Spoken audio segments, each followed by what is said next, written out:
今天我们将采用一个古老、充满争议的投资策略——马丁格尔策略来做回测计算。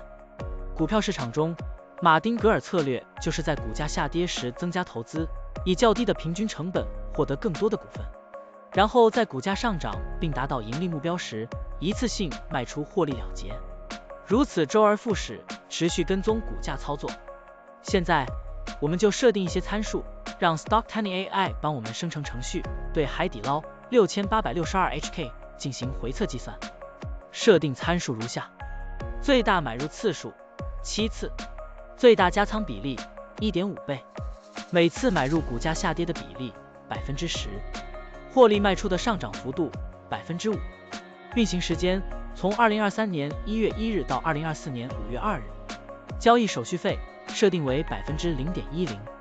好了，按照上面的设定，程序运行的结果是累计交易26次，期末持仓价值106820.89元，盈利 6.82%， 相比持仓不动，多盈利 22.87%。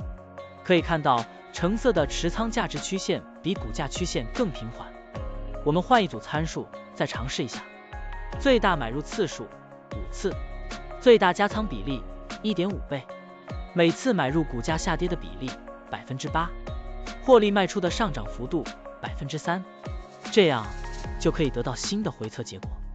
累计交易32次，期末持仓价值118914.39元，盈利 18.91%， 相比持仓不动，多盈利 34.97%。股票的波动特性不一样，盈利效果就不同，参数设定不同，盈利效果也会不同。怎样找到最优的组合呢？请评论区留言，让 Stocktiny AI 来帮助你。股票调优 AI， 利用 AI 技术赋能您的股票选择与操作。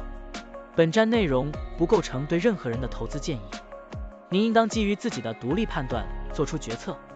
扫描二维码获取文字稿，欢迎点赞、评论、转发。